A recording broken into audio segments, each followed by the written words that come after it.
Уважаемые дамы и господа, сердечно приветствую вас и поздравляю с началом. Ladies and gentlemen, I cordially welcome you in Moscow and congratulate you on the inception of your responsible mission of honor. You've got to work hard to further develop ties between the countries you represent and the Russian Federation. It's in our interest that you achieve tangible results to further promote political dialogue to help raise the level of trade and economic and investment as well as cultural ties. We all know that the global situation is far from being stable, but the Russian Federation is a staunch supporter of the diplomatic efforts and talks to find peaceful solutions. And it's of importance that in the situation around Syria, it was the approach that received the backing of the majority of countries. And the fact that now the efforts of the international community are designed to prepare the Geneva II conference is our common achievement. Let me emphasize that Russia assumes that the central role of international law and the United Nations organization is a priority. And ways to resolve crisis should be found only on the basis of the provisions of the UN Charter. The global politics is closely linked with the state of global economy, and presiding over G20, Russia focused on improvement of finance and economy and acceleration of development. During the St. Petersburg summit, we achieved the coordination of principles of stimulating growth, stepping up investment in the real sector and ensuring employment. And we took into account the interests of both advanced and emerging economies. And we intend to steadily pursue the implementation of the coordinated decisions of the summit, including during the preparation for the G8 summit to be held in Russia in 2014. Уважаемые дамы и господа, Ladies and gentlemen, attending are the heads of 20 diplomatic missions. Let me say a few words on the relationship that Russia has with the countries you represent. With the Republic of Lebanon, we are tied by mutually beneficial and long-standing friendly relations. The talks with President Suleiman this January confirmed our resolve to expand contacts in economic and human spheres. Ties with the Republic of Chad have been strengthening. We see good prospects and a lot of promise in oil and gas development and mining cooperation. We are interested in promoting political dialogue and trade and economic cooperation with the Islamic Republic of Pakistan. Our joint plans envisage the implementation of large-scale projects in energy and metallurgy. We are to forge close interaction on the anti-terror and anti-narcotics tracks. Ties with the Republic of Mozambique are developing incrementally. Russian enterprises stand ready to participate more actively in development of the mineral wealth of that country. New opportunities for broader contacts with the Republic of Paraguay are opened by a recently signed agreement on abandoning visa formalities. We'll keep strengthening mutually advantageous economic ties and military and technical cooperation. We highly appreciate close, long-lasting historical and spiritual ties and partnership with the Republic of Greece. This September has marked the 185th anniversary since diplomatic relations were established. Bilateral political dialogue and business cooperation bear a lot of promise, especially so bearing in mind the coming presidency of Greece in the EU. We count on more substantive bilateral ties with Portugal. I believe that trade and economic ties and tourist exchanges should be accelerated. One of our major Middle East partners is the Republic of Iraq.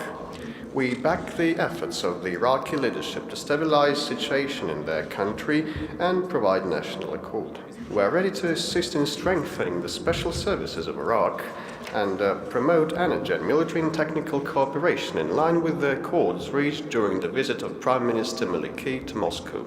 In our ties with the Republic of Mauritius, we intend to rely more actively on the potential we have in the fishing, transport and tourism. We've been promoting constructive dialogue with the Republic of Panama.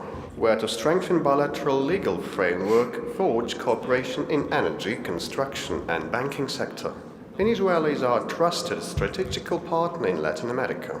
Meeting with President Maduro in Moscow, we agreed to beef up our ties in fuel and energy, industry cooperation, residential construction and military and technical sphere. We'll keep closely interacting with Caracas in international affairs. The relations with the Republic of Cyprus are traditionally friendly. We will facilitate strengthening of bilateral cooperation in economic and human spheres. We will participate in the search for a fair and viable solution to the Cyprus issue. We're tied by many years of good neighborly relations with Mongolia. We expect planned projects in energy, infrastructure, transport and mining to be implemented consistently. The history of our ties with the Kingdom of Denmark goes back 520 years. The 1493 saw the signing of the Treaty on Love and Friendship in Copenhagen. Today the ties are characterized by deepening trade and economic cooperation and versatile interaction of our regions. We are ready to forge constructive interaction with the Latvian Republic based on principles of good neighborhood and respect for each other's interests. The Kingdom of Netherlands is one of our largest trade and investment partners. We have successfully carried out a number of business and cultural events related to the cross years of Russia in the Netherlands and the Netherlands in the Russian Federation. We look forward to the visit of His Majesty King William Alexander. With respect to the known issue around the Russian diplomatic mission in The Hague, it has been discussed in detail the other day during my phone conversation with Prime Minister Rutte. Political dialogue and economic cooperation with the Republic of Slovenia gather pace. In particular, joint projects in pharmaceuticals, IT and energy are carried out. This September has marked the 40th anniversary of our diplomatic ties with Ireland. We are ready to develop bilateral cooperation on trade and economic and investment. Our relations with Norway are of good neighborly spirit and bear mutual benefit. Additional opportunities to deepen our cooperation emerged with the signing of an agreement on delimitation of aquatic areas in the Barents Sea and the North Arctic Ocean. Doubtless one of our preferential partners is the European Union. It's only natural because it accounts for nearly half of our external trade. And in 2012 our mutual trade reached $410 billion. And we can note the considerable volume of investment. Investment of the Russian Federation amounted to $64 billion and the EU investment reached $86 billion. It's in our interest to develop versatile relations with the European Union, including the mutually beneficial energy cooperation, as well as the preparation of the new agreement between the Russian Federation and the EU, and in future, formation of common economic and cultural space from the Atlantic to the Pacific Ocean. Your Excellencies, attending this ceremony in the Kremlin are the representatives of virtually all continents: Asia, Europe, America and Africa. We value our good relations with each of these countries while pursuing your missions. You can count on the support and understanding of our leadership, ministers and agencies. Once again, I wish every success and good impressions from your stay here. Желаю успехов в вашей работе и приятных впечатлений от пребывания в нашей стране. Спасибо. Thank you.